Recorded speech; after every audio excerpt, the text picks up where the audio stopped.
Bonjour, bonjour, amis du sport. Bonjour, bonjour, Fazouine. Et ça me fait rappeler bonjour, bonjour de Boukercha, que Dieu ait son âme. Notre. Ouais, bien ça, ouais. Ouais, Ancien journaliste de la chaîne 3. Voilà, exact, ancien journaliste de la 3. Ça exact. va? Oui, Alors, avec la bonne surprise d'aujourd'hui, bien sûr, ça va très bien même. eh ben, depuis tout à l'heure, tu me parles de faire, enfin, depuis hier, surprise, surprise, surprise, ben, j'ai hâte de savoir et de connaître. Ah C'est qui la ben, surprise? tu comptes à compte à rebours de 3-0 et tu l'auras. Eh ben, zéro, direct. Zéro. Eh ben, Zéro. aujourd'hui, nous avons le plaisir, le privilège de recevoir à la demande de nos followers et de gens qui nous suivent. Tout le temps, on lisait dans les commentaires, quand est-ce que tu vas nous ramener Romain Molina? Eh ben, Romain Molina est là. Eh ben, Molina, Romain Molina, bonjour! bonjour et bienvenue parmi nous. Merci à vous pour l'invitation, ça me fait très plaisir. Ah ben, c'est le Eh plaisir est partagé. ben, déjà, moi, c'est déjà un honneur, déjà De même. de partager cet espace et surtout de pouvoir satisfaire un peu ma curiosité, surtout que déjà avec Fuzwin. Et en face de moi, j'ai quelque part deux lanceurs d'alerte qui ont beaucoup de points communs. En effet. En effet. Beaucoup, beaucoup de points communs. Beaucoup de points communs et je crois que déjà pour nos followers, il faudrait, pour ceux qui connaissent pas Romain Molina, ben, je vais te présenter déjà pour Oui. qu'ils puissent un peu savoir à qui on a affaire. Alors, Romain Molina, c'est un journaliste d'investigation, auteur et conférencier français. Ben, il est né le 3 mai 91 en Isère. Il est spécialisé dans le domaine du football et s'est fait connaître pour ses enquêtes approfondies sur les coulisses du sport. Il réside actuellement en Espagne. Et Romain Molina a collaboré avec plusieurs médias internationaux de renom tels que le Times, le Guardian, CNN, BBC. Et ses enquêtes ont mis souvent la lumière sur les scandales de dysfonctionnement au niveau du football, tant au niveau national qu'international. Il anime encore une chaîne YouTube dédiée au-dessus du sport, principalement le football, où il a pratiquement 400 000 abonnés. Donc, parmi ces enquêtes qui ont marqué les esprits de ceux qui suivent les dessous du sport, c'est scandale sexuel à Haïti, l'abus dans le football africain et le dysfonctionnement de la Fédération française de football. Il a aussi écrit plusieurs livres, citant la Mano Negara, l'industrie du football 1, 2 et le livre noir des Jeux Olympiques, d'où le sujet qui nous a réunis aujourd'hui, et The Beautiful Game. Donc, Romain Molina, encore une fois, bonsoir, bienvenue parmi nous. Et voilà, je te passe la parole Ouais. si Mais tu je, veux déjà, mais parce je que te, j'ai déjà des questions à te poser. mais je te remercie Beaucoup. pour l'introduction et j'ai hâte d'échanger avec vous, tout simplement. Je suis prêt à vous écouter. Romain, est-ce que tu es conscient que tu es vraiment suivi en Algérie ou pas? Oui, oui, oui, je T'as pense qu'il des y a beaucoup de échos? choses d'Algérie. Oui, oui, oui, dans la diaspora algérienne aussi. Ouais. Je suis très suivi par les diasporas africaines en général, maghrébine et Afrique subsaharienne. Ouais, ouais. Et en Afrique, donc, et puis bon, il y a plein de dossiers intéressants en Algérie. Il y a des fois, il y a des choses assez terribles dont on pourra parler, mais aussi des fois il y a aussi de très bonnes personnes. Et je vais te dire une anecdote, je l'ai souvent dit, mais les gens avec qui je m'entends très bien, notamment en termes de journalistes, c'est beaucoup de journalistes algériens. Non, mais c'est Bah, vrai, non, mais depuis, quand depuis salut, longtemps, ouais. si tu veux, Ouais. je sais pas, Et je crois que même pour l'opinion sportive algérienne, enfin ceux qui suivent surtout l'équipe nationale d'Algérie, on a tendance à beaucoup circuler, surtout lors du fameux match Cameroun. Davida Ouais. Cameroun-Algérie avec moi, j'ai pas essayé de le vendre du rêve célèbre. aux gens, tu vois, mais ouais, non, puis je reçois beaucoup de messages venant d'Algérie. Il y a même quelqu'un qui est un producteur de dates qui avait proposé de m'en envoyer. Pour te dire. Et petite anecdote, mon père est né en Algérie, parce que pas beaucoup de monde sait, mais Ah, bah voilà, voilà. Ah, Voilà un Vers- scoop. Voilà un scoop. ouais, ouais, bien sûr. à Entelout, un petit village vers Tlemcen, si tu veux la Ah, petite info. d'accord. Ah, bah parfait. Ouais. Ouais, exactement. Et j'ai Euh... prévu un jour de venir en Algérie d'ailleurs aussi, parce que j'aimerais bien aller pour visiter le pays. Ah, bah Pas écoute, pour hein. enquête, mais parce que je sais que, hors sujet, mais je sais que l'Algérie, il y a plein de coins sympas à visiter. Les gens ne savent peut-être pas assez parce que peut-être pas de communication et tout, mais je sais, sans compter la nourriture algérienne et l'accueil, donc un jour je viendrai, c'est certain. Je sais pas s'ils vont te croire, ils vont se dire, il va venir juste en touriste, celui-là? Ah ouais, ouais, non, mais moi, oui. Ou enquêter? Non, non, parce que j'aime les pays méditerranéens et je pense que l'Algérie est un très beau pays C'est qui un très malheureusement très beau pays. Je te ferai passer un film après. On a fait tout un bout de pays en Harley Davidson. Il fait un temps. Il fait un temps. Putain de temps. Ouais. Sur ta page, Romain, tu avais mis que c'était le sujet qu'on aborde aujourd'hui, c'est le fameux sujet sur le comité olympique, le harcèlement, etc. Sur ta page, tu avais mis l'une de tes plus grosses enquêtes. Ouais. Est-ce Oui, que parce que tu sais mieux que moi. Ouais, Et c'est pour ça, déjà, je te dis bravo, parce que les gens se rendent pas compte du courage que tu as. ouais, Parce que déjà, dans le foot, c'est compliqué. ouais, déjà. Mais le foot, par exemple, la FIFA et la CAF, c'est quand même beaucoup plus ouvert pour enquêter que le monde de l'olympisme. Le monde de l'olympisme, je pense qu'il n'y a pas plus fermé dans le milieu du sport, parce que tout le monde se coopte les uns les autres. Exact, ouais. C'est presque une secte. Ouais. En comparaison, la FIFA et la CAF, elles ont des principes démocratiques. Après, ce qu'ils sont appliqués, c'est autre chose. Mais au minimum, tu as un pays égale un vote, par exemple. C'est quelque chose de tout bête. Ouais. Le mouvement olympique, c'est pas ça. Hein. C'est des membres qui se cooptent les uns les Comme autres. par hasard, on a fait une émission avant-hier, on a expliqué à tout le monde comment fonctionne le CIO. Sam, il est traumatisé. Hein. Ouais, j'ai qualifié de secte aussi. Hein. C'est une secte. ouais. Ouais, Donc, c'est une secte. quelqu'un comme toi qui va oser parler de ces gens-là, Ouais. qui en plus négocie souvent des immunités diplomatiques dans certains pays et qui sont couverts par les plus hautes instances, ça nécessite beaucoup de courage. Donc déjà, bravo à toi pour ça. Merci beaucoup. Merci. Et pourquoi je parle d'une des plus grosses enquêtes? Parce que c'est une des institutions les plus puissantes du monde. Ouais. Elle est au moins quasiment aussi puissante que la FIFA, le CIO. Et c'est donc ces confédérations affiliées, dont l'ACNOA, l'Association des comités nationaux olympiques africains. Et c'est pour ça que moi, je suis effaré par ce qui s'est passé et ce qui se passe. Et en fait, il y a une telle loi du silence et de l'omerta, c'est tellement abominable, quoi. On a des gens qui sont au-dessus des lois et qui ne risquent quasiment rien parce qu'ils jouissent justement d'une immunité diplomatique qui a été négociée notamment au Nigeria, là où les quartiers généraux de l'ACNOA, donc on va dire c'est le comité olympique africain pour les gens comprennent, Ouais. Abuja, ils ont négocié ça dans le dos de l'ancien président de l'ACNOA d'ailleurs, l'intendant ivoirien M. Palanfo, La SANA Palanfo. qui a protégé tous ces prédateurs, on va dire, qui sont eux-mêmes protégés par les plus grands pontes de l'olympisme, qui hier festoyaient donc l'élection de la Zimbabwéenne Christy Coventry à la tête du CIO en nous parlant de droits des femmes, de l'égalitarisme, etc. Sauf que la réalité, c'est que c'est juste bon pour les caméras. Parce que, comme tu le sais, Ouais. et comme on peut le prouver, ils ont abandonné littéralement les femmes, et notamment africaines.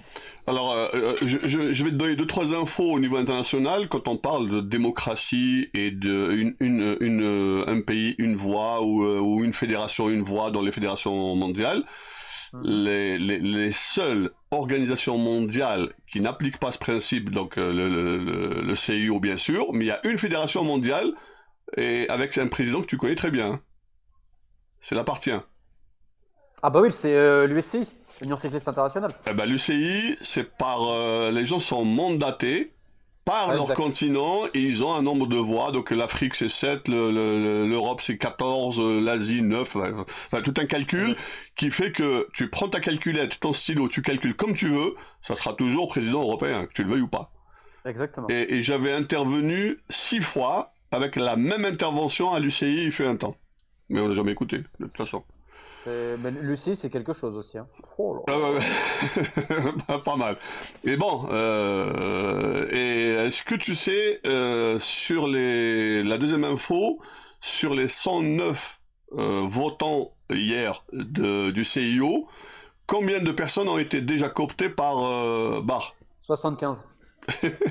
Donc, tout le monde savait que celui qui va être élu, qu'il allait être élu, ce serait celui qui va être choisi par Barr, quoi. Alors, sachant qu'il ne faut pas oublier que Coventry, elle passe d'une voix. Hein. Elle a la majorité à une seule voix parce qu'il y en a 7 qui n'ont pas pu voter parce qu'ils étaient de la même nationalité que les 10 candidats. Ouais. Et il y avait 3 absents de mémoire. Donc je crois qu'il y a eu 97 votes sur les 109 qui étaient possibles. Et elle obtient 49. C'était qui ce challenger? Le premier, c'était Samaranch, le fils de l'ancien président. Et si tu regardes, il fait quand même, je crois, 28 voix. Je crois quelque chose comme ça. Lui, c'est 28, elle, c'est 49. Mais donc elle passe d'une seule voix à la majorité absolue. Même pas. La majorité absolue était à 48,5. Voilà. Déjà.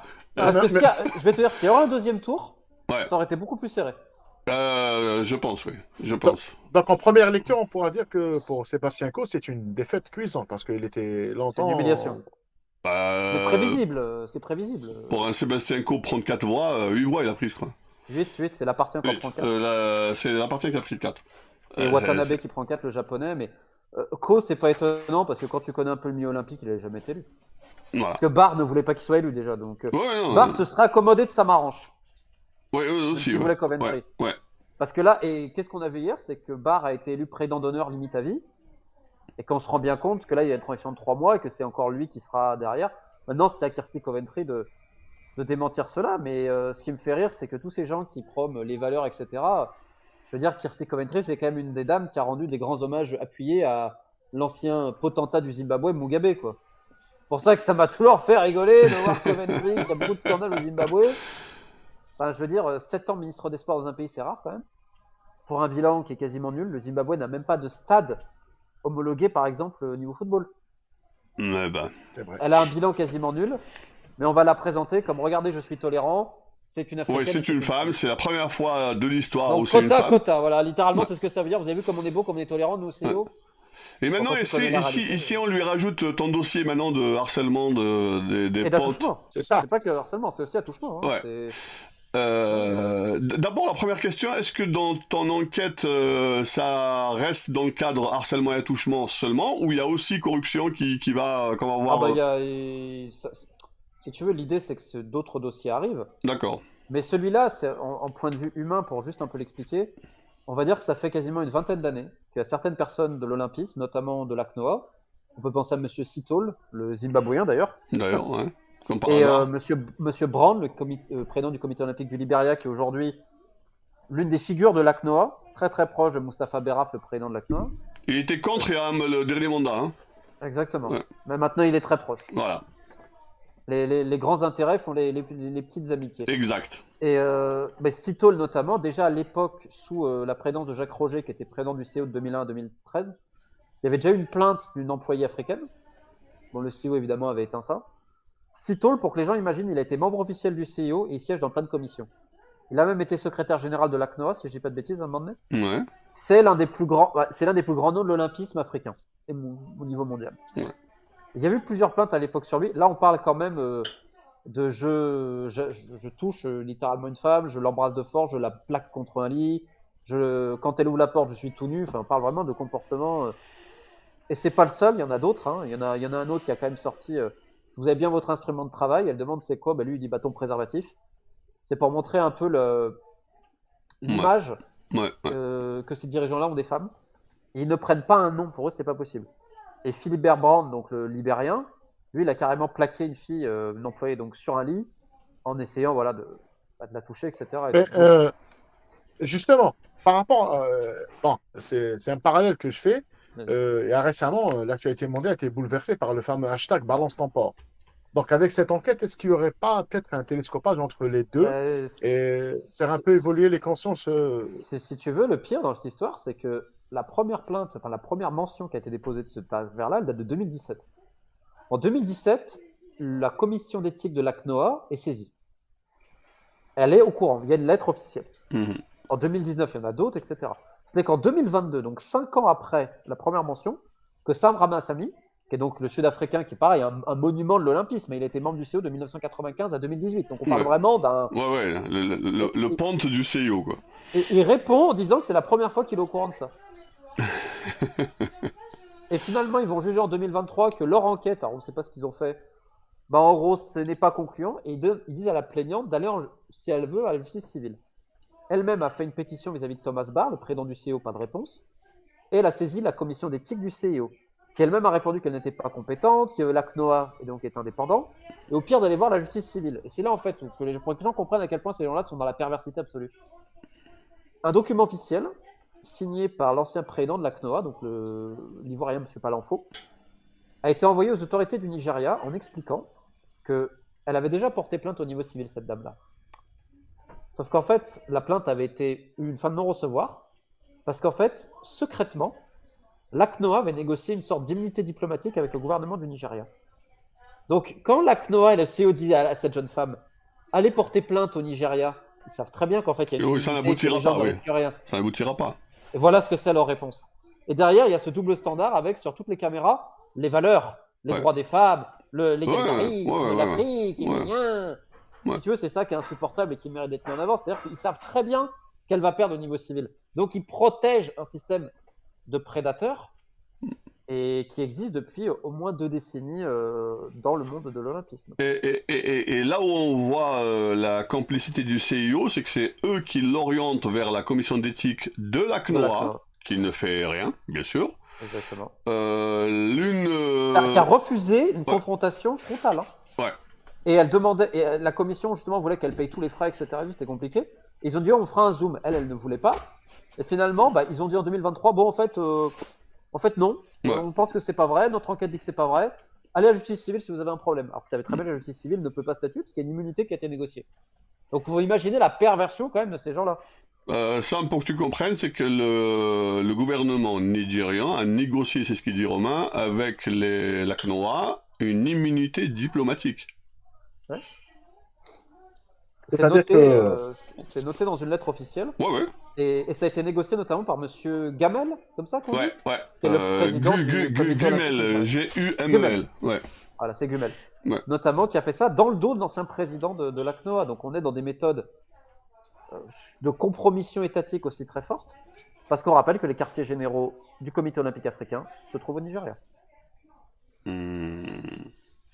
Et est-ce que dans ton enquête, mais en dehors de ce sujet-là, tu as une idée sur la relation et la complicité et la complexité des relations aussi, et la protection des entités entre ACNOA et CIO?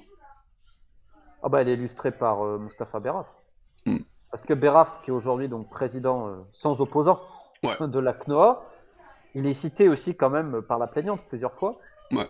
On va dire pour notamment, je dirais plus du harcèlement moral, mais aussi des remarques complètement déplacées, qui n'étonneront personne de tous les gens qui ont connu Mustapha Berraf d'ailleurs. Ouais, on l'a dit. Qui, voilà, encore une fois. Bon. Mais en tout cas, Mustapha Berraf, il a épousé le système du CIO, puisque c'est quelqu'un qui, même au sein de la CNOA, agit comme Thomas Barr, c'est-à-dire par cooptation.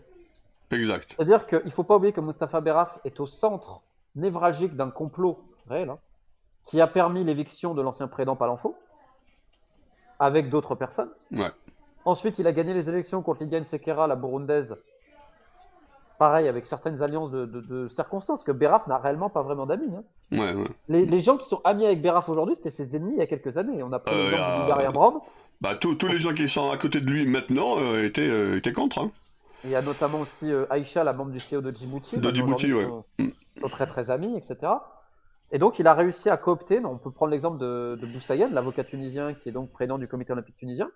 C'est lui qui va le coopter pour que Boussaïed devienne membre du CIO. Donc, en fait, il fait le même système que Barr. Pareil. Ouais. Et c'est quelqu'un qui a fait complètement allégeance à Thomas Barr et qui, je crois même à l'époque, essayait de dire que ce serait bien que Barr fasse un autre mandat. Alors, est-ce que tu sais pourquoi? Comment ça a commencé? Toi, tu dois mieux savoir. La première année où il a été élu pour finir le mandat de Palenfo, à première assemblée générale, il y a eu, à la majorité, retrait de confiance pour Berraf. Ouais, et c'est Thomas Barr qui l'a protégé, et depuis, on est arrivé au summum de la connerie, où on a vu Berraf demander est-ce que l'assemblée générale du CIO change les statuts et la charte olympique pour permettre à Barr de faire un mandat. Ouais, c'est jamais vu, quoi. Donc il a voulu mettre le système du comité olympique algérien, l'adapter aux instances internationales. Hein. Et si tu regardes, Barr, dans sa propagande, ce qu'on peut dire, on peut pas appeler ça une communication, ouais. parle énormément de l'Afrique, parce qu'il a la vision, comme Gianni Infantino, le président de la FIFA. Pour lui, s'il se dit, regardez, j'aide à développer l'Afrique, je suis un homme tolérant, je suis un homme bon. C'est quelqu'un qui vise le prix Nobel de la paix, qui se verrait bien peut-être secrétaire général des Nations Unies un jour, comme Infantino. Et donc, dans leur communication, l'Afrique, c'est comme si, regardez, les femmes et l'Afrique, il y a un côté très, je dirais, néocolonial presque. Hein. Oui, bien sûr. Très, tu sais, dans leur idéologie, c'est, regardez comme je suis bon, j'ai de la... Et donc, en fait, il a coopté beaucoup de gens en Afrique, Barr, ces dernières années. Et qui est la personne qui l'a aidé? Il y a notamment, évidemment, Mustapha Berraf, parce que les anciens pontes olympiques qui ont 80 ans aujourd'hui, on peut penser aux Sud-Africains comme Sami, sont moins d'actualité. Donc, il y a la génération juste derrière. Et celui qui a le pouvoir, c'est Berraf. Et si tu regardes aujourd'hui aux membres officiels du CIO, je crois que sous Barr, il y a eu une vraie augmentation des membres africains, si je ne dis pas de bêtises. Un jour, j'avais écrit un courrier au CIO, en étant membre du comité olympique. Hein. J'étais encore dedans, dans le membre de l'exécutif, pour dénoncer un certain type de gestion. Il répond, regarde bien la réponse, hein, il répond au comité olympique, pas à moi, c'est moi qui écris, hein, à commandement, perso. Il répond à Beraf, disant que le seul interlocuteur avec le CIO, c'est le président du COA. C'est-à-dire que si je veux me plaindre du président du COA, il faut que je lui écrive à lui, quoi. C'est une secte. Ah non, c'est complètement fermé, hein. Qui échappe à toutes les règles Ouais. et qui s'affranchit de toutes les juridictions civiles. Sauf quand elle a une immunité diplomatique où elle va dire à cette jeune employée, mais allez voir la justice civile, tout en sachant qu'ils ne pourront jamais être condamnés. Après, sauf s'il y a un jour, comme ce qu'a subi Blatter, les FBI qui te tombent dessus, ça... Voilà, ou qu'alors ils auraient un intérêt à flinguer un de leurs anciens collègues en interne, là ils se servent. Ouais, ils peuvent sacrifier un, ouais, c'est vrai. Mais là, la CNOA, vu qu'il y a d'autres scandales qui vont arriver, notamment de détournement de fonds, Ouais. à un moment donné, il y a quelqu'un qui va devoir payer. Et la seule clé pour ça, c'est de faire du bruit. Donc là, c'est pour ça que j'ai contacté aussi d'autres médias internationaux. Donc je pense que ces prochains jours et semaines, il va y avoir pas mal de reprises ici et là. Et à un moment donné, parce qu'il ne faut pas oublier, hein, le monde de l'olympisme, c'est un monde discret. Il n'y a personne quasiment qui en parle. Non. Surtout la CNOA. Non. La CNOA, en termes de communication, c'est un scandale. Hein. Ils sont nuls en plus. C'est incroyable d'être aussi mauvais. Justement, est-ce que tu as une idée sur le mode de gestion financière de la CNOA? Ah ben, je pense que l'opacité, ce serait peu de le dire. Hein. Je pense qu'on serait gentil en parlant d'opacité. Parce qu'il y a... quelle est la transparence aujourd'hui de la CNOA? Rien. Bah voilà. Rien. Et j'attends le pire pour les Jeux de la jeunesse à Dakar. Hein. Oh, en parlant de jeux, alors, la même méthode est pratiquée un peu pratiquement partout, elle est généralisée partout, avec la complicité du CIO, puisque les finances via la solidarité olympique viennent de là-bas. J'avais fait un documentaire avec vidéo que j'ai envoyé au CIO, jamais de réponse. Les vidéos sont encore en train de tourner où on dénonce la gestion des jeux dans tous les pays africains, surtout de là où je viens, Algérie. Donc le dernier en date, c'était les Jeux africains de la jeunesse.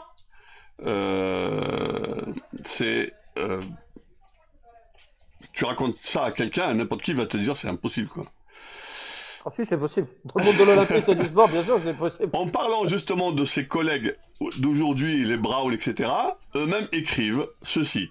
Plusieurs d'entre vous, vous vous souviendrez qu'en date du 18 avril 2020, afin d'éviter une situation de conflit d'intérêts, j'avais adressé une lettre ouverte au premier vice-président de la CNOA, monsieur Joao Manuel da Costa Alegre, et aux membres du bureau exécutif de la CNOA. Ma lettre a été motivée par des découvertes faites au cours d'une enquête menée concernant les raisons derrière la démission soudaine du président Beraf de la présidence du comité olympique algérien. Il a été découvert qu'une interdiction de sortie du territoire algérien avait été émise contre le président de la CNOA le 8 mars 2020, du moment qu'il fait l'objet d'une enquête et doit se présenter devant le juge d'instruction concernant des accusations de dilapidation de deniers publics. La suite de ça, à ton avis? Rien. Pas de réponse. On le voit, il est réélu. Lettre morte. 2025. Maintenant, le plus beau des beaux, tu sais que quand tu organises les jeux, tu as un comité d'organisation local. Donc tu vas avoir un peu une idée sur la gestion des finances de la CNOA. La CNOA fait son assemblée générale, décide d'octroyer 2 millions de dollars pour aider à l'organisation des jeux, des 3e Jeux africains de la jeunesse à Alger. Donc je te passe les détails, on discutera de ça, les détails on les verra après, mais la blague du jour c'est celle-là. Après les Jeux, tu as le président du comité d'organisation, sa lettre officielle, il écrit, donc il écrit au comité olympique algérien bien sûr, il dit, dans quelques semaines, le comité d'organisation que j'ai l'honneur de diriger sera dissous. Nous avons ainsi à présenter dans les plus brefs délais les bilans moraux et financiers. Dans ce cadre, j'ai l'honneur de vous demander de porter à notre connaissance le sort réservé à la subvention accordée par la CNOA au comité d'organisation des Jeux, destiné à l'organisation des 3e Jeux africains d'Alger, soit un soutien financier de 2 millions de dollars. Ils ne sont jamais arrivés au comité d'organisation. Jamais. Et ils sont perdus en route? Ils avaient pas le GPS, c'est des millions, réponse à la lettre. Encore la suite de la blague. Donc, le comité olympique, qui était à ce moment-là, puisqu'il y avait la démission de Beraf, il y avait l'intérim de Mohamed Meridja, pareil, c'est un Beraf bis, de son équipe, et répond. En réponse à votre courrier, donc il confirme qu'il y avait 2 millions de dollars, etc., etc. Mais il donne où ils sont. Il dit ceci, en application de ce contrat, le COA a reçu 2 virements distincts le 16 et le 31 juillet 2018, d'un montant total de 1 460 000 dollars sur les 2 millions prévus, sachant que les 540 000 dollars restants ont été directement versés par l'ACNOA via la solidarité olympique aux 54 comités nationaux olympiques d'Afrique au titre de soutien pour leur participation aux Jeux. Donc 540 000, c'est 10 000 dollars chacun. Donc là, il donne la trace. Et le 1 million 460, il te donne maintenant où ils sont. Et te dit, il est utile de souligner que dans le procès verbal de la réunion ministère de la Jeunesse et des Sports, comité olympique du 13 mai 2019, un montant de 1 million de dollars a bien été prévu pour le COJA, mais, pas mal celle-là, mais, a été utilisé par le ministère de la Jeunesse et des Sports pour apurer les redevances de droits de cession des Jeux méditerranéens d'Oran avancés par le COA pour un montant d'1 100 000 dollars. Pas mal, hein? C'est beau. Donc ça a servi à épurer le Pacifique. D'après eux. Et ce, en absence de budget inscrit pour la prise en charge de cette opération, etc. etc. Mais il y a encore 460 000 dollars là dans cette histoire, parce qu'ils ont utilisé 1 million. Ils sont passés où les 460 000 en tout cas, regarde ce qui se passe. L'argent vient, au lieu d'aller au comité d'organisation, ils vont au comité olympique. Exact. Et tout ce qui est pris en charge, parce qu'il y avait les Jeux et il y avait l'Assemblée Générale. Le deuxième million qui vient du CIO, c'était 540 000 pour les CIO, pour les CNO, et les 460 restants, c'était pour l'organisation de l'Assemblée Générale où Beraf a été élu président de la CNOA. Et donc c'est une belle assemblée à 460 000 euros quand même. Hein. Et les 460 000, on a toutes les factures, ont été payées par l'État, pas par la CNOA. Donc les 460 sont partis où? Et le million est parti où? La même méthode a été utilisée durant les Jeux africains de 2007. Et c'est les mêmes méthodes qui sont appliquées un peu quand on parle des Jeux africains Maroc-Rabat 2019. Il y avait aussi une histoire de millions. Et ça rappelle l'histoire des Jeux africains de plage à Mamet en Tunisie. Ouais. Où d'ailleurs la justice tunisienne a ouvert une enquête liée aux subventions étatiques données pour cet événement-là au Comité national olympique tunisien. On parle d'à peu près au moins 1 million de dinars, donc 330 000 euros. Et je sais qu'il y a eu des factures, dire suspectes pour être gentil. Notamment, tiens, je te donne une petite info, ça va pas t'étonner. Ouais. Les factures d'alcool à cet événement, ce n'est pas possible. Alors je sais que certains dirigeants qui après se la jouent pieux, etc., ce sont des pochetrons, ça je le sais bien. Mais quand même, parce que c'est aux frais de la princesse et c'est encore aux frais de l'argent olympique. Donc on verra où ça donnera ce dossier-là. Par contre, un document qui vient de l'inspection générale des finances, hein, c'est pas n'importe qui. Dans certaines opérations, quand l'argent arrive sur le compte du comité olympique, là, c'est le rapport. Je te donne juste un bout. Des retraits en devises ont été opérés par le responsable du COA sur ordre émis au nom du comptable de la CNOA pour un montant de 482 000 dollars. En cash? Ouais. Ça va, tranquille. Après, il y a des 300, il y a des 170, il y a plein de sommes. C'est les faux frais, voyons, c'est les faux frais, il faut bien qu'ils mangent ces gens-là. Oh, vous êtes gentils. Donc voilà comment est géré les finances au niveau de la CNOA, mais surtout avec la complicité du CIO. Mais on va aller plus loin. Sans l'argent du CO, la CNOA elle est en faillite? Oui, bien sûr. Elle n'a rien. Après, il génère quoi comme argent la CNOA? Parce que c'est un désastre. Hein. Ouais. C'était d'ailleurs la question que je voulais poser, c'est que l'impact de la CNOA sur le continent africain, visiblement on ne le voit pas, et de par ces révélations, c'est que le leitmotiv, si on peut dire ça comme ça, du CEO, c'est que l'argent on l'a, mais on le garde. C'est-à-dire On le donne on à vous- ceux qu'on a cooptés, qui vont voter pour nous, qui vont suivre notre ligne, afin que personne ne puisse nous gêner dans nos intérêts. Exact, Ça exact. reste un circuit complètement fermé, et on remarque ferme que exactement. ceux qui sont victimes de ça, avant toute chose, ce sont les athlètes. Bien sûr, Bah oui, bien sûr. c'est ça. C'est À pour côté ça de ça, la que FIFA, Co c'est- n'allait jamais être élu. Hein. Ouais. Que Co, il avait commencé à dire que le CO devrait redistribuer aux athlètes. Jamais. Je tiens à rappeler que pour les Jeux Olympiques, le CO, il donne 0 aux athlètes. 0-0. C'est le pays ça, c'est- organisateur qui paye, qui prend en charge, et eux, ils viennent, ils ramassent Et l'argent ils de la prennent pub, des c'est tout. centaines de milliers de dollars chaque année, notamment d'année olympique, aux frais de tous les athlètes qui vont suer, qui vont s'entraîner peu dur pendant toutes ces années-là. Mais C'est ça, la personne, vérité. mais personne je sais pas, s'est levé pour dire stop.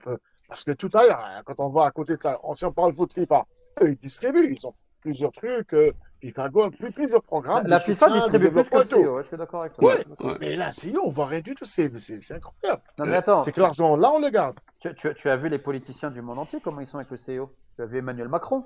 Ouais. Hein, Ouais, c'est tout, ouais. et tous, hein. À l'époque, Poutine, c'était pareil hein, pour les Jeux de Sochi. Je rappelle que Poutine va décorer le président du CO de Thomas Bach à l'époque. Hein. Ouais. Pareil en Chine avec Xi Jinping, c'est-à-dire que dans le monde entier, tous les grands leaders politiques vont fermer les yeux.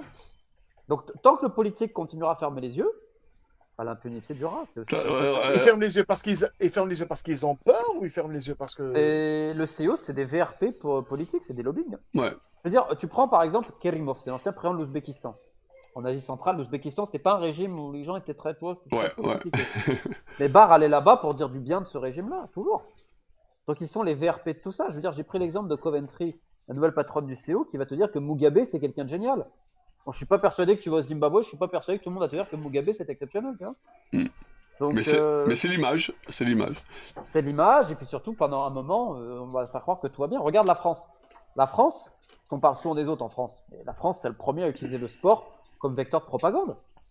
On a fait croire que le régime français, tout allait bien à Paris, mais après les JO, c'était fini, c'était de nouveau dégueulasse, problème dans le métro, insécurité, etc. Et tout, hein.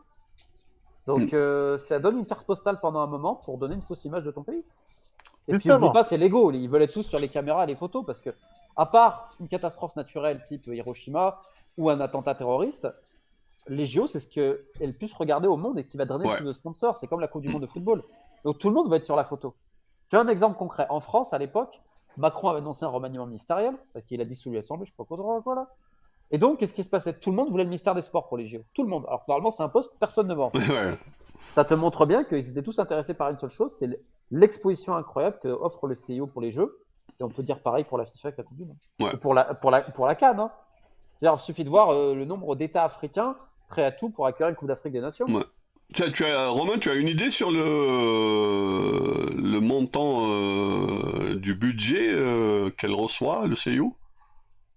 Alors, j'avais obtenu quelques documents internes que je pourrais te donner sur, par exemple, combien les CNO en Afrique touchent du CIO par cycle olympique. Ouais. Alors, des fois, tu rigoles parce que tu sais très bien que l'argent, il a été détourné aussi. Ouais. Et que jamais le CIO au LACNOA va lancer des enquêtes sur ce sujet-là. On peut penser au Mali, où on a actuellement le Comité national olympique malien qui est sous enquête du vérificateur général, ça s'appelle, et le ministère des Sports, qui dans l'audit, ça a été clair. Il y avait des détournements, des fausses factures. Donc, est-ce que Habib Sissoko, parce que Habib Sissoko, ça fait plus de 20 ans qu'il est président Qui est malien. là-bas, ouais. Et il a été d'ailleurs l'un des dirigeants de l'ACNOA de la zone 2, si je dis pas de bêtises. Enfin, c'est Exact. quelqu'un d'important. Hein. Ouais. Ben, ils savent plus quoi en faire. Et le CEO ne dit rien. Le l'argent est CIO dilapidé. remet entre 1 million et 2 millions de dollars par an à chaque CNO. Mais, Alors, il y en a, c'est un peu moins Ouais. à l'époque. Mais ça monte, chaque Olympiade, ça monte si Ouais. tu regardes. mais la recette du CIO, t'as une Oh. idée? C'est 100 milliards, je pense. C'est 100 milliards de dollars. Ouais. C'est Sur une Olympiade, voilà. plus que pas mal de pays africains réunis, quoi, pour voir la puissance. Et Avec tout ce qu'on entend, vous n'avez pas peur pour vous? Les deux, là. Je sais pas, Macron tremble, Poutine tremble, tout le monde tremble devant cette institution. Ouais. C'est- Non, c'est fou. Et Bah, il faut. avec des enquêtes et des révélations comme ça, je sais pas. Bah, Il faut arriver à faire beaucoup de bruit au niveau international.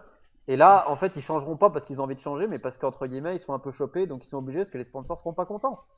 Donc c'est le but, c'est de parler, d'aller de plus en plus loin. Et c'est pour ça que là, ce premier dossier, il en appelle d'autres. Là, ce que tu disais, c'est honteux.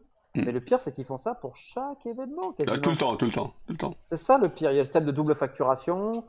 les factures de fausses Après, factures, surtout. là où ça bouge pas mal, où c'est facile, nous ça se faisait chez nous quand j'y étais avec Beraf, c'est l'argent de la solidarité olympique.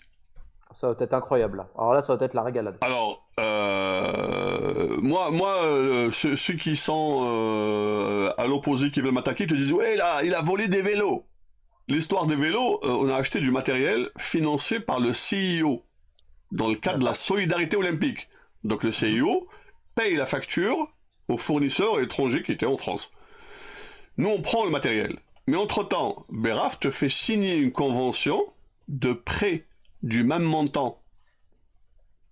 Ma fédération, pour éviter les problèmes parce qu'il y avait trop de pression, a payé le montant au comité olympique algérien. Alors que c'était censé être gratuit. C'est la solidarité. Mais lui, il les a encaissés. Et après, tu vois des retraits en liquide qui partent je ne sais pas où. Mais déjà, rien que ça, c'est du détournement d'argent de la solidarité olympique. Donc ça, je te donne un exemple, mais ça se fait à peu près à grande échelle. Hein. À tous les exemples, c'est le même principe. Hein. Bien sûr, c'est ça le plus terrible. Sam, ça va, t'es pas choqué? Peut-être avec. Ouais, non, je suis pas choqué parce que je pense que. Non, parce qu'on en parle, ça fait des années que ça traîne ces affaires de corruption, détournement. Mais avec cette enquête où on touche un peu on touche l'humain, on touche le harcèlement, on touche la femme et tout, de façon directe, je pense que ça, peut-être c'est, comme on l'a dit, c'est la goutte qui va faire déborder le vase ou peut-être que. C'est à un moment donné, tâche. c'est parvenir à ce que d'autres médias internationaux en parlent et qu'à un moment donné, ça fasse vraiment tellement de bruit qu'ils soient obligés d'agir. Ouais. Alors moi, je vais te dire, s'ils sont obligés d'agir, ils vont dégager Sitol parce qu'il a plus de 80 ans, je crois, le Zimbabwéen, donc ils vont dire ah c'est pas bien. Ouais, celui-là, il ne sert plus à rien, celui-là, donc on le sacrifie. Mais il faut pas oublier un truc, c'est que tous ces gens-là sont alors déjà extrêmement belliqueux entre eux, ont un ego démesuré, ouais. Et que si tu en attaques un, le problème c'est que tout le monde a des dossiers l'un sur l'autre. Ouais. C'est pour ça que c'est très compliqué d'en faire tomber un. Parce que Beraf, il n'a pas eu son ascension par son travail juste. Oh, loin. Donc il y a eu énormément de complots politiques, etc. Les gens qui l'ont aidé pour ça, c'est une vraie question. Par contre, ce dossier-là d'harcèlement, je peux te dire qu'il y a plusieurs membres du CE officiel qui sont particulièrement choqués. Ça, j'ai eu accès à certains trucs, j'ai eu des contacts qui se disent non, mais là, en gros, on peut pas laisser faire ça. Et il y en a qui ont promis d'aller voir Coventry en lui disant mais on est obligé d'en parler parce qu'en fait, c'est connu, c'était connu. Et si ça se passe à l'ACNOA, mon petit doigt me dit que dans la Confédération asiatique, on doit y être aussi. En Europe, ailleurs. Il ne faut pas croire que c'est uniquement des problèmes africains. Non, bien la sûr. seule différence. Voilà, c'était le but de la question. Est-ce que c'est uniquement en Afrique ou non. C'est un peu dans tout le continent? Moi, je pense que c'est partout pareil. C'est accentué en Afrique parce que l'Afrique, c'est un peu, comme disait Romain tout à l'heure, c'est encore, ils ont encore dans la tête 50, 100 ans de retard dans la tête, quoi. Pour eux, c'est bon, le continent facile, quoi. Surtout qu'avec Beraf, on a un système qui a reculé. Je dis pas que Palenfo, je le connais pas, hein, l'ancien président. Ouais. Mais je pense quand même que ça pouvait pas être. Enfin, c'est difficile de faire pire qu'actuellement. Ouais. Et puis il faut pas oublier que la plupart sont là depuis très longtemps et que Beraf, tout le monde sait comment il est venu. Donc Palenfo, par exemple, il n'était pas dans ces histoires-là. Non. Droit, les emplois, etc. Ouais. Et tout. Là, aujourd'hui, c'est plus le cas. Quand tu sais que Beraf, selon tes tenues, etc., tu as toujours des commentaires. Bon, pour un président, c'est quand même un peu bizarre d'avoir cette Comment il est venu? Comment il est venu? Je suis curieux de savoir. Comment il est venu, Beraf? En fait, il y avait des gens qui voulaient putcher Palenfo, mais ça, Fezouine me dira mieux que moi. Ouais. Donc, ils ont essayé, parce que l'ACNOA était en crise pendant des années. Hein. Ouais. Dans la période entre 2015, 2016, etc. Et tout. Oh, ça a bouillonné, ouais. C'était une énorme crise. Il y a eu notamment une réunion, c'était à l'île Maurice, je crois. Ouais. Pour justement de baisser cette tension, etc. Et c'était ultra compliqué. Et puis à un moment donné, il y a eu le vote de. En fait, Palenfo avait peur du vote de défiance contre lui. C'était en 2015, je crois, si je ne dis pas de bêtises. Ouais. Et Beraf, là, par contre, là où j'arrive pas à expliquer, c'est comment il a réussi à s'imposer comme le leader de ça. Bah, il était vice-président. Oui, mais. Je veux dire, les autres, il y en a plein qui voulaient le pouvoir et c'est lui qui a réussi à le. Et ça, j'arrive pas à. Bah, il était vice-président et président de la commission éthique, alors. Oui, je sais. Voilà. Mais dans nos émissions, on lui a donné le nom de Dark Vador. Donc, si tu connais les pouvoirs de Dark Vador. Non, mais et les autres lui ont fait allégeance et ils ont réussi à putcher Palenfo. Ouais. Sachant qu'après, il y a eu des affaires au TAS, ça allait loin juridiquement, hein. Il y a eu beaucoup de TAS, il y a eu un jugement contre Palinfo, enfin ça a traîné. Hein, et puis ensuite, il se fait élire contre Lydiane Sequeira. Ouais. Je pense que c'était cousu d'avance qu'elle allait pas gagner. Mais bien sûr, bien sûr. Même si, on le voyait. alors bon, c'est pas parfait ce qu'elle fait au Burundi, loin de là, mais c'est quand même étonnant quand tu sais qu'elle pèse beaucoup sur certains poids, mais je crois qu'elle a pris une défaite cuisante de mémoire. Hein. Ben oui, et surtout que Beraf, dans le temps, il s'est fait aider par certains lobbies africains. Voilà. En contrepartie d'eux. Voilà. Mais ce qui est fou, c'est que c'est même lobbying, parce qu'il y en a qui sont d'Afrique subsaharienne, alors que Beraf ensuite a privilégié notamment certains arabophones, en reniant ce qu'il avait promis à certains. De toute façon, les promesses de Beraf, c'est connu. Hein. Lui, c'est son intérêt d'abord, le reste viendra après. Hein. Mais bon, il y a un reste derrière. Lui, c'est le reste, on l'attend encore. Le calcul pour lui, hein, c'est pour lui. Toujours pour lui. On est bien. J'ai une autre question aussi, si tu permets. Vas-y. Est-ce que, sur le plan, disons, un peu plus large, sur le plan politique, on a vu l'élection de Donald Trump, qui a fait bouleverser un peu tout l'équilibre politique dans le monde et a fait bouger certaines certitudes qu'on avait par rapport à certains pays.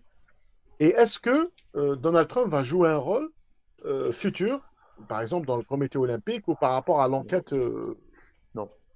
Avec le rapprochement avec les Russes, avec l'AIBA? Les prochains Jeux Olympiques sont à Los Angeles. Ce qui est fou, c'est que Thomas Barr détestait Donald Trump. C'est le seul dirigeant politique qu'il ne supportait pas. Alors que Gianni Infantino, par exemple, est fan de Donald Trump. Ouais. Bah oui. Ils viennent de lui faire. Rien. Ils collaborent entre eux parce que Trump, c'est son intérêt aussi. D'ailleurs, quand il y a eu les Jeux attribués à Los Angeles, il disait oui, Make America Great Again, c'est bien pour les emplois, etc. Donc, encore une fois, tous les dirigeants politiques vont s'en accommoder. Ouais, se servent. Par contre, il y a la question des visas qui va être intéressante là, par contre. Ah, ça. Ça, ils n'ont pas encore passé, mais je ne sais pas comment ils vont faire. Hein. Moi, je veux voir ce qui va se passer entre la World Boxing et l'AIBA et le retour des Russes sur le terrain. World Boxing a été, comme attendu, choisi pour faire la boxe, donc. Ouais, pour faire barrage à l'AIBA. Voilà, on a clairement un affrontement géopolitique.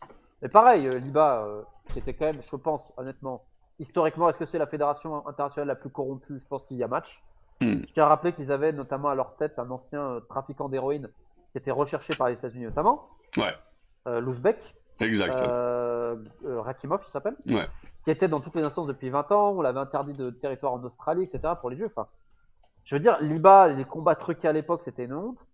Et en fait, c'est au moment où il y a la rupture presque russo-occidentale que, bon, le CIO, même si déjà avant il commençait, c'était un peu gênant, mais le CIO a fermé les yeux sur les dérives de l'IBA pendant des décennies. Pendant des décennies, quand elle était gérée aussi par le Pakistanais, dont j'ai perdu le nom.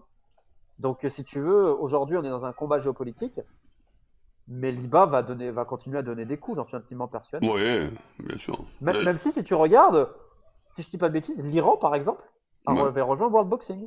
Je crois bien. Il n'y a pas l'Iran qui avait rejoint World Boxing?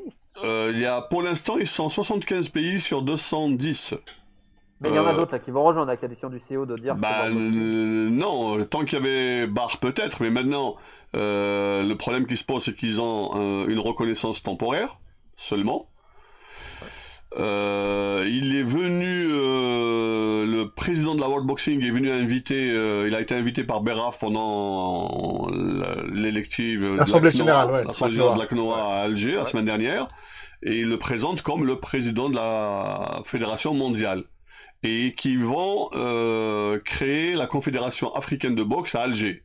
Sauf que il n'est pas reconnu officiellement, et le nombre de fédérations africaines, elles sont 3. C'est ridicule, il y a la Gambie, l'Égypte, le Malawi, le Nigeria, ils sont même pas, elles sont 3, il y a Algérie, Égypte et Nigeria. Non, je crois que le Malawi a rejoint avec le Soudan, si je te dis pas. Ouais, mais bon, après, ça passe rien, sur 54, l'Afrique, il n'y a pas. Et la règle, c'est que tu n'as pas un continent, t'as pas tous les continents, tu peux pas avoir une fédération mondiale, quoi.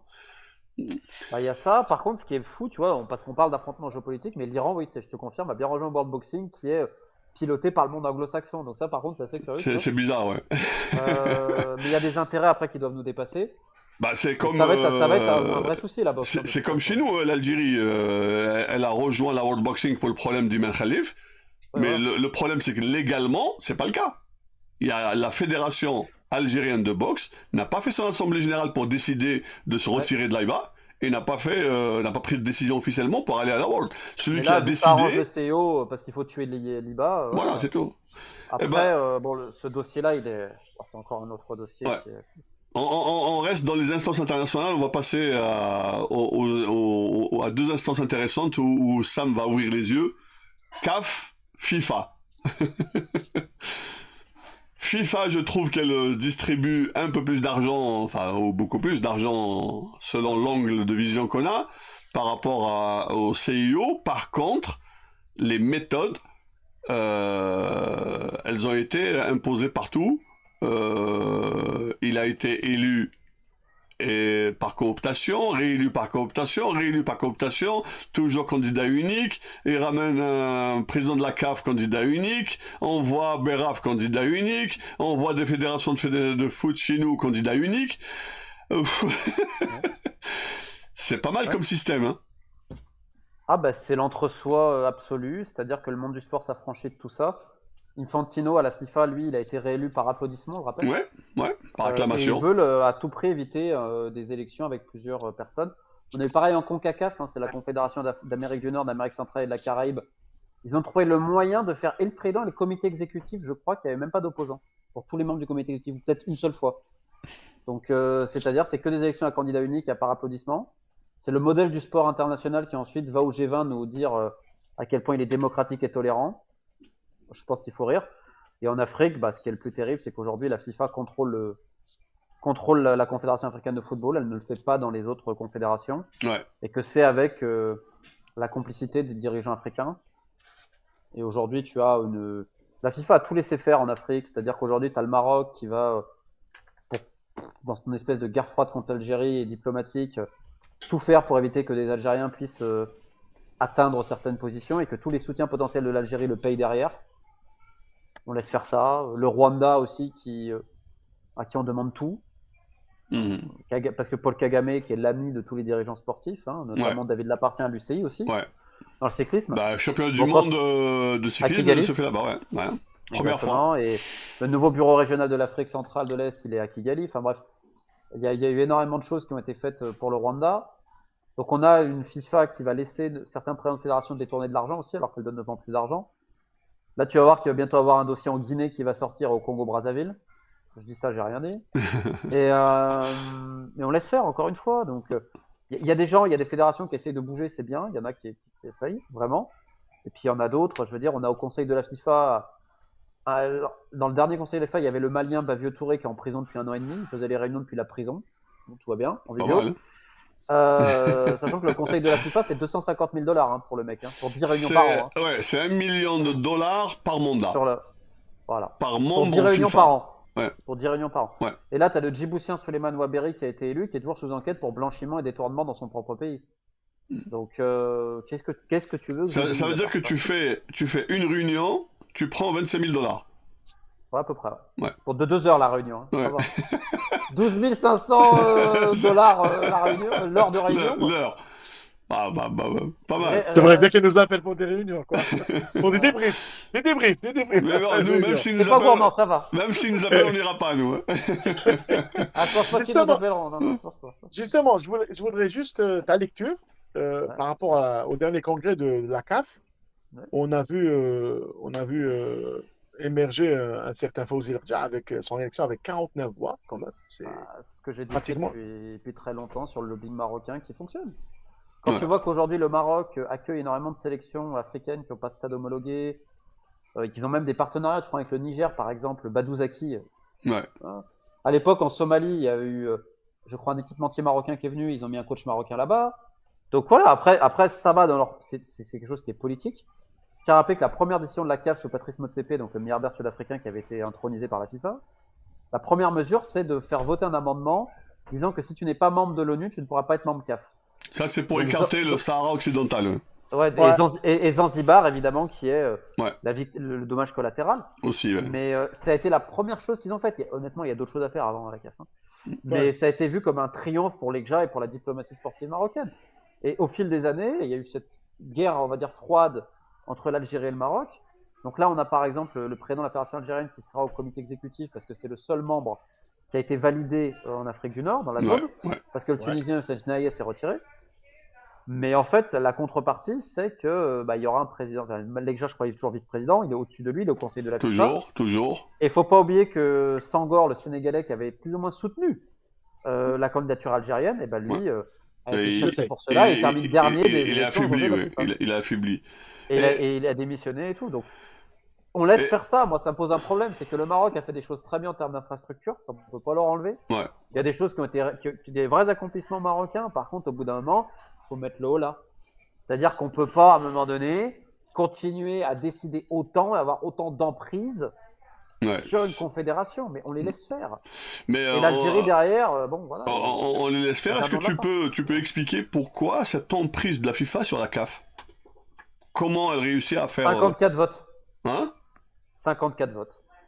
Tu sécurises l'Afrique, Non, mais t'as la comment- moitié des comment- votes pour le président de la FIFA. Comment elle a pu la maîtriser? Comment cette emprise dessus? Alors, ça a été fait progressivement. Alors, Infantino, pareil, dans son idéologie, il arrête pas de dire qu'il aide l'Afrique. Je te donne un indice pour te guider. Lagardère. Non, Soumara. Audit.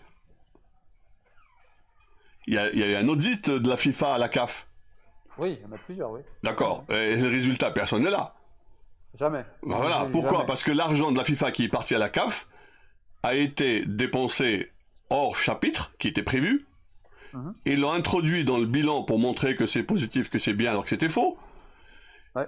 Et ça, c'est un des éléments qui tient tout le monde. Bah, c'est comme quand ils avaient détourné l'argent de la FIFA pour le pèlerinage, Par exemple. pour inviter plusieurs présidents de fédération. Voilà. C'est des choses comme ça. Ouais. Après, ils ont affaibli parce qu'à l'époque de Issa Hayatou, l'ancien président camerounais, Ouais. alors on peut reprocher plein de choses, mais la CAF était indépendante financièrement. Elle avait des gros C'est contrats ça. avec Total et Ouais. Lagardère. Le Et contrat même à si- Lagardère tournait à $1 milliard. Hein. Et Total aussi, il y avait un Ouais, contrat énorme. ouais. Et Canal et Orange, enfin, ils avaient. Ouais. Ils étaient indépendants financièrement et ils étaient indépendants un minimum politiquement. C'est-à-dire que des fois, ils devaient se coucher, mais globalement, ils étaient africains. on va Ouais, dire. ouais. Là, derrière, on va sauter à Yatou, qui était trop confiant pour sa victoire à Addis Abeba lors du congrès électif de la CAF en 2017, je crois. Ouais. Et c'est Ahmad Ahmad qui a été poussé par Infantino qui a été élu le malgache. Et Ahmad Ahmad, c'est sous sa présidence, alors à un moment donné, s'est rebellé, ce qui lui a coûté son poste, mais c'est sous lui que va se rompre le contrat Lagardère, parce qu'en fait, la FIFA fait miroiter à la CAF, vous inquiétez pas, on va vous filer un gros sponsor, etc. Et donc, en fait, ils leur ont fait miroiter quelque chose qui n'est jamais arrivé, Mm. ce qui fait que la CAF s'est retrouvée dépendante financièrement, parce Ouais, que la CAF donc- a elle-même pété ses contrats qui étaient énormes, et en fait, la FIFA, c'est elle qui l'a incité à le faire, notamment par un Italien qui s'appelle Mario Galavotti, qui est un Italien conseiller de Gianni Infantino, c'est un avocat. Et donc, à partir de là, ça a été l'engrenage fatal. Et derrière, la FIFA, vu qu'en fait, c'est elle qui a dû perfuser, la CAF économiquement, elle a eu un droit de regard sur tout. Et derrière, qu'est-ce qu'on a eu? Eh ben, on a eu l'élection de Patrice Motsepe, où je le rappelle, il y avait 3 autres candidats potentiels. La FIFA a envoyé des gens à Rabat, c'était à Rabat, Ouais, plus des pressions diplomatiques sur la Côte d'Ivoire, parce qu'il y avait Jacques Anoma qui voulait se présenter. exact. Ouais. Et au final, tous se sont retirés pour laisser Patrice Motsepe. Et on lui a mis qui? On lui a mis Véron Mosengomba, un Suisse ami de Gianni Infantino pour être le secrétaire général. Donc on a mis complètement la main sur la CAF parce que Gianni Infantino arrête pas de dire oui, mais l'Afrique. En gros, il essaie de se faire passer pour l'ami des Africains, mais c'est l'ami des présidents de fédération africaine, ceux qui ont 54 votes. Je rappelle que je crois qu'il y a 211 membres à la FIFA, quelque chose comme ça. Ouais, 211, ouais. 211. 54 votes, ça représente la moitié, parce que tu as besoin quoi, de 106 votes? Ouais. Bah, tu peux en avoir déjà la moitié en Afrique. Donc, chasse gardée d'Infantino pour des conditions notamment électorales et aussi d'image parce qu'il adore les honneurs. Quand il va en Afrique, on lui met le tapis rouge, on lui donne des distinctions, donc il adore ça. Bah, ouais. Donc, il y a aussi un délire d'ego qui. Et tu es au courant de Motsepe qui a investi au Maroc et a repris une compagnie d'assurance? Ça, je n'étais pas au courant. Je savais que Motsepe a beaucoup d'investissements ici et là, même au Rwanda, Ah bah, etc. une compagnie d'assurance Sanlam, marocaine, a été rachetée par le groupe de Motsepe pour $1 milliard. Hein. Il a de l'argent, hein, ce monsieur. C'est pas qu'il y a de l'argent, ça veut dire que quand tu combines sport Bien et sûr. business, tu Mais comprends il a du tout de business suite. à Brazzaville aussi. Ouais, mais tu comprends Dans, tout la, de dans la suite. potasse ou je sais pas trop quoi. Tu comprends tout de suite le lobby marocain. Eux, ils savent utiliser tout ça. Hein. Et puis pour Motsepe aussi, c'est derrière, est-ce qu'il va vouloir récupérer la présidence de l'Afrique du Sud derrière Ramaphosa? C'est aussi la question. Justement, j'ai une question. On a parlé d'un ancien Camerounais qui était président, c'est Hayatou. On a un autre Camerounais qui a défrayé la chronique lors de cette assemblée générale, la dernière, c'est Samuel Eto'o. Samuel Eto'o qui a gagné son procès, enfin, Au TAS, son ouais. affaire dans le TAS de Lausanne, 40 jours après. Et on a vu que quand il a été, enfin, quand il a été élu à l'exécutif, il y avait tous les membres de la CAF qui sont allés le saluer, le féliciter, et il a même L'image. refusé le poste de vice-président de la CAF. Donc, est-ce que ça sera la mouche dans le lait ou le dans la soupe, si on peut autoriser l'expression, de cette Bon, Cosmo. le truc, c'est que Samuel Eto'o, bon, déjà, il était candidat unique dans la zone UNIFAC, qui est la zone de l'Afrique centrale, parce que les autres ont été retoqués, que ce soit le centrafricain Célestin Yaninji et Jean-Guy Blaise Mayolas de Brazzaville. Donc, il était tout seul au final. Ouais. Parce que l'autre Camerounais aussi, Seydou Mombo, n'a pas été validé. Le truc, c'est que Eto'o avait été sanctionné. Mais en fait, l'organe qui l'avait sanctionné n'était pas habilité à le faire, visiblement. Enfin, ils ont fait n'importe quoi à la CAF, comme Ouais, souvent avec la ouais. FIFA. Comme d'habitude. Le truc, c'est que Eto'o, il a une grande gueule et qui fait peur un peu à Infantino parce qu'il se dit il est capable potentiellement de drainer les mécontents avec moi. Ouais. Le problème étant quand même que si tu lis les statuts, son partenaire avec un XBet, normalement, il doit être sanctionné. Tu peux mettre ce que tu veux. Mm. C'était noté qu'on n'a pas le droit de faire la promotion de paris sportifs à titre individuel, je crois, et lui, il le faisait à titre individuel. Ouais. Il y a d'autres quand même dossiers un peu problématiques. Après, le Cameroun, c'est très compliqué. Je pense que tu peux mettre n'importe qui, il y aura des problèmes et des luttes intestines d'ego, donc je vais pas rentrer là-dedans. Maintenant, est-ce qu'aujourd'hui peut représenter une solution à l'avenir? Lui, je sais qu'il veut y aller petit à petit, comité exécutif, ensuite plus haut. En tout cas, à la FIFA, on essaie de le ménager parce qu'on a peur qu'il draine des mécontents. Maintenant, est-ce qu'il aura la capacité de rassembler? Je suis pas persuadé. En tout cas, il a beaucoup d'opposants aussi. Mais en effet, il représente l'un des rares qui est capable un peu de parler. Maintenant, il a surtout beaucoup de problèmes au niveau interne, avec le ministre des Sports et tout. Donc, Surtout, ouais. il a ça d'abord à focaliser. Mais de toute façon, la configuration de la FIFA et de la CAF actuelle, tu parles ou tu parles pas, ça sert à rien. De toute façon. Mais peut-être il va être coopté par Infantino aussi. Hein. Tu sais, je crois que les Marocains, ils s'entendent pas si bien que ça avec Infantino, mais c'est un jeu de dupes. Ouais, bien sûr. Et il y a la CAN, il y a la Coupe d'Afrique, et la Coupe du Monde. Ouais. Mais je suis pas persuadé qu'ils soient complètement fans de lui, ni du secrétaire général de la CAF, Véron Senghomba. Ils sont pas très fans de Véron Senghomba depuis qu'il est allé en Algérie à l'époque lors du Tchad, en disant que c'était bien et tout, et qu'ils ont estimé qu'il soutenait l'Algérie. Donc on est toujours dans ces guerres intestines politiques, mais ça, la politisation, c'est la FIFA qui l'a ramené de plus en plus. Donc faut pas s'étonner ensuite que certains acteurs, le Rwanda, le Maroc et d'autres, l'utilisent. L'Égypte aussi le fait allègrement, quoi. Est-ce que tu as une idée sur un jour, moi comme ça, je cherchais par curiosité qui détenait les droits TV à la CAF en 2020, 2021, 22. New World. New World, t'as une idée? Et je tombe sur une société togolaise. Comment ça, Togo qui détient les droits TV? Surtout à ce prix-là. Surtout qu'on sait que les prix en Afrique subsaharienne, c'est minime, quoi. Ouais. Écoute, je sais qu'il y a eu des problèmes de paiement de ci, de là, mais il y a le flou de qui est réellement derrière tout ça. Je sais qu'il y avait une compagnie liée à ModeCP qui était un peu avec eux. Enfin, c'est un truc très obscur. Non, attends. Si t'as pas d'infos, je te donne. Alors, la New World, le patron s'appelle Rodolphe Saadi. Ça dit quelque chose? Mais il n'y a pas un lien avec une société à ModeCP aussi? Non. C'est Josimar qui avait sorti ça. Non. Et derrière la World, il y avait une société française qui s'appelait Altis. Ouais. Altis était lié à Altis France. Altis France était lié au groupe Altis France, qui appartenait à Patrick Drahi. Ouais. Donc toute cette boucle-là, à la fin, le groupe de Patrick Drahi a été revendu à Rodolphe Saadi. Donc maintenant, ça appartient à CMA CGM. Parce qu'il y avait, en 2022, tu vois, j'ai l'article Shadowlands, ils expliquaient que ça avait été possible grâce à Infantino et ModeCP à l'époque. Et ce qui est fou, c'est qu'ensuite, je crois qu'il y a eu un procès entre New World et la CAF ensuite, en 2024. Il n'y a pas un différend de plusieurs millions entre eux? Moi, à un certain moment, je tombe sur une confusion que je n'avais pas compris, parce qu'il y avait la World qui était là. Entre Patrice ModeCP et New World TV, un bras de fer à plusieurs millions de dollars. Oui, aujourd'hui, il y a voilà. Et après, il y avait aussi, en même temps, qui tombait le problème de la Gardère qui a été annulé par FIFA, etc. Ça, c'est terrible ce qui s'est passé pour la CAF avec la Gardère. Donc maintenant, la question, c'est la CAF sans la FIFA, elle vit de quoi? À part Total. Voilà. C'est la bonne question. Non, mais voilà, c'est aujourd'hui, la CAF, elle est à la rue. En plus, ils ont plus ou moins maquillé le dernier bilan financier, donc bon. Qui avait été contesté par la commission d'audit, je crois, de la CAF. Ouais. Sauf que le secrétaire général ne reconnaît pas ça et tout. Enfin bon, c'est un cirque. C'est un grand cirque. Mais encore une fois, les dirigeants, en off, ouais, c'est pas bien la gestion, etc. Mais il n'y en a aucun qui a, Il ose. qui a le courage voilà, de dire quelque chose aussi pour une raison. C'est que comme pour le CEO, chacun a un dossier l'un sur l'autre. Oui, bien Les sûr. mecs se taisent. Bien sûr. La FIFA aujourd'hui fait à peu près, donne en moyenne 8 millions d'euros par fédération.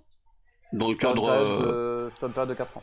ouais, dans le cadre de FIFA FIFA Forward. FIFA Forward. Forward. FIFA Forward. Mais le problème, c'est est-ce que qui contrôle ça? La FIFA. Donc voilà, avec ça, je t'ai répondu. Écoute, je publie bientôt une enquête. J'ai les photos et les vidéos du centre technique de Igné au Congo-Brazzaville. Ouais. Les gens, ils ont pas honte. Ah, c'est une ruine. Une ruine. Mais la FIFA est très fière. Et là, ils sont embêtés parce que il y a eu des irrégularités financières qu'ils ont couvertes à Brazzaville. Et ils ont soutenu à fond le président de la fédération. Sauf que là, ils ont peur que ça sorte. Donc tu verras qu'ils vont essayer de le faire démissionner ou autre. Ça doit te rappeler des méthodes dans l'Olympie. Je suis sûr qu'ils font ça. Quand ils savent qu'un truc peut sortir, Alors, ils vont essayer de faire démissionner le mec pour dire c'est bon, on va pas en parler. alors les mêmes méthodes. T'as entendu Voilà. parler de Olympe Africa? Non, je connais pas. C'est la même. Tu prends FIFA Forward, tu le mets dans l'olympisme et au niveau d'Afrique, c'est les mêmes méthodes. Donc, Olympe Africa construit des centres en Afrique pour les jeunes, nanana, tu connais la chanson. Et un jour, Beraf dit, voilà, il va y avoir un centre qui va être construit à l'extrême sud du pays, à Tamanrasset, D'accord. à 270 km au nord-est de la ville. Donc un centre avec une piste d'athlétisme, stade, salle, machin, tatati, patata. Donc il ramène le préfet, il ramène le ministre, tout ça, je te dis pas le bruit, hein. J'imagine. Un temps après, je te lis la déclaration du comité olympique. Les membres de l'Assemblée générale du comité olympique algérien ont annulé à l'unanimité le projet de réalisation du centre sportif africain, Olympe Africa, dans la commune de Tazrouk, 270 km au nord-est de Tamanrasset, à Alger, lors de la session ordinaire, la GO, de l'exercice 2019. Ce projet, dans la commune de Tazrouk, est évalué à 70 milliards de centimes, c'est rien, ça fait à peu près 360 à 400 000 euros. Hein. Une enveloppe financière très excessive que l'instance olympique ne peut pas soutenir. Et là, tu te poses la question, mais c'est Olympe Africa, qu'est-ce que ça a à voir? Pourquoi le comité olympique algérien répond? C'est la CNOA qui doit répondre, quel rapport? On est d'accord. Et entre-temps, il y a eu des déplacements, il y a eu des dépenses, il y a eu des frais, il y a eu un coût politico, tu connais comment ça se passe, reçu par le ministre, reçu... Et en fin de compte, ils te disent non, on peut pas, on peut pas financer. Même méthode. Ouais, c'est pareil. Donc on n'est pas étonné malheureusement. Donc C'est pour en finir, est-ce que tu penses qu'un jour, on arrivera à la fin, au bout de tout ça? Non. Tant que le politique fermera les yeux, non. Ouais. Et la seule solution, c'est d'avoir un tel bruit que, bah, en effet, ils sont obligés de faire entre guillemets quelque chose, tu vois. Parce qu'aujourd'hui, il y a une question qui n'a pas de réponse, c'est tu veux dénoncer ou porter plainte contre le CIO, tu t'adresses à qui? On en revient sur le politique et les blancs-seings faits, et puis ils vont te dire non, mais ils reconnaissent pas ça, parce qu'ils vont reconnaître uniquement leur propre commission d'éthique, qui elle-même, bah, en fait, ne fait Voilà. rien. Tu te rends compte que Madame Pâquerette, qui est la chef de l'éthique et de la conformité au CIO, ça fait depuis 2002 qu'elle est là quand même. Hein. Ouais. On se demande pourquoi elle reste autant en poste. Mais on n'a vu aucun dossier qui est sorti pour dans ce sens, quoi. Exactement. Bah, tu le vois dans le dossier d'attouchement et d'harcèlement. Hein. Ouais. Elle a renvoyé le petit civil ou à la CNOA. Ouais. Donc, c'est-à-dire qu'ils te disent faites des plaintes au niveau de l'éthique au CIO, et il se passe quoi? Rien. Je sais qu'il y a eu des plaintes aussi liées à plusieurs dirigeants, mais J'ai envoyé en 2019-2020, je crois, à la commission d'éthique du CIO, j'ai jamais eu de réponse. Hein. c'est comme bien souvent, c'est lettre morte. Voilà, tu peux toujours envoyer. Bon, Une dernière question. une toute dernière alors. Bah, une toute dernière. Je sais pas, est-ce que tu peux nous dire déjà, est-ce qu'il y a t'as des nouvelles, enfin, projets d'enquête? Et est-ce qu'on va Ah, s'attendre il à en des a tout le temps, choses sûrement, Romain. et non, Il est et dedans. surtout des choses explosives, explosives, les prochaines. Écoute, on va poursuivre les dossiers de l'ACNOA, donc je pense qu'il y aura d'autres choses qui vont sortir et que là, le dossier va continuer à normalement être repris un peu ici et là, c'est ce qui compte, ça c'est vraiment l'essentiel. Ouais. Et puis je pense qu'il y aura 2 dossiers de détournement de fonds qui impliquent 2 présidents de fédérations de football en Afrique, qui vont sortir normalement ces prochains jours, semaines, ouais, ça oui. Donc déjà ça, ce sera déjà pas trop. En tout cas, dans tes enquêtes, si tu fais le bilan, Romain, de combien de personnes se sont retrouvées en prison? Ouais. Alors entre ceux qui sont en prison, qui ont été bannis ou qui ont été mis en examen, qui sont en exil, on est entre 30 à 40, je crois. Ah bah, bravo. Ouais, 30 à 40. Bravo. Écoute, Bravo, c'est pas franchement, mal, c'est mais et plusieurs fédérations qui ont été mises sous tutelle ou sous inspection générale. Là, il y a la lutte en France, par exemple, là, ça Ouais. vient d'être annoncé cette semaine. Oui, Donc j'ai vu ça ça. prend Ouais. du temps, ça met encore beaucoup de temps, mais bon, on arrive petit à petit à faire certaines choses quand même. Bon. Petit à petit, quoi. Mais on va continuer sur l'ACNOA parce que c'est l'une des plus grandes, pour moi, sectes Ouais. sportives qui existent. Exactement. Et vu que personne n'en parle, bah, il bénéficie d'impunité. Donc il est temps de continuer à porter la voix comme tu le fais depuis quelques années désormais. Eh ben, on va continuer à le faire. Ben, écoute, t'es le bienvenu sur Facebook Sport quand tu veux, avec Sam aussi. Et alors là, quand tu veux. Et on continue, et ils peuvent nous taper dessus comme ils veulent, mais bon, ça continuera. Sam, Je te remercie beaucoup. merci à toi. Merci beaucoup, Romain. Merci beaucoup. Eh ben, Plaisir de t'avoir avec nous. à une prochaine et à d'autres sujets brûlants concernant, en ce qui nous concerne, le sport africain. Et... Ah bah, écoute, avec grand plaisir. Merci beaucoup. Au plaisir. Ciao, Merci à ciao. Au revoir. Ciao, Au ciao. revoir. Ciao.